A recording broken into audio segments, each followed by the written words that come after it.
Well, if you have federal student loans, most required payments are set to resume in January. This as the president's student loan forgiveness plan has been blocked in the courts. Joe St. George takes a look at the push by some to delay the restart of those payments until the forgiveness debate is resolved. Let's face it, learning is expensive.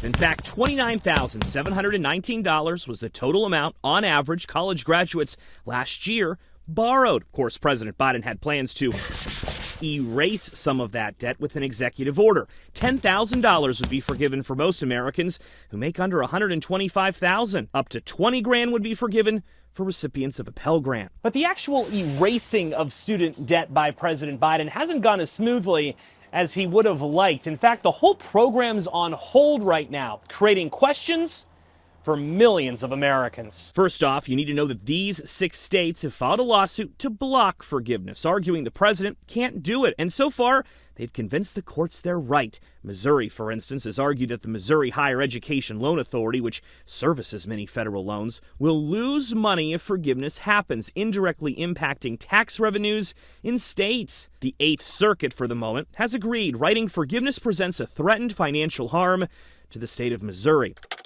The 8th Circuit's current ruling is why if you go to studentaid.gov right now, you receive this urgent message informing you that you can't apply for any forgiveness currently because of the courts. As for what happens next from the 8th Circuit, the Biden administration is appealing to the United States Supreme Court, arguing President Biden can legally issue forgiveness. Lawyers are first fighting to end an injunction, and they will likely soon argue for justices to take up the case entirely. Needless to say, all of this is going to take time, perhaps months, which is putting an increased focus on the calendar. Remember, January 1st is when student loan payments are set to begin for the first time since March of 2020. President Biden said there would be no more extensions, but in the last few days that has become less certain, with the possibility emerging that payments could be delayed again while the legal debate continues. Student advocacy groups are actively lobbying for another delay. So for now, the reality is federal student loan payments and forgiveness remains in limbo.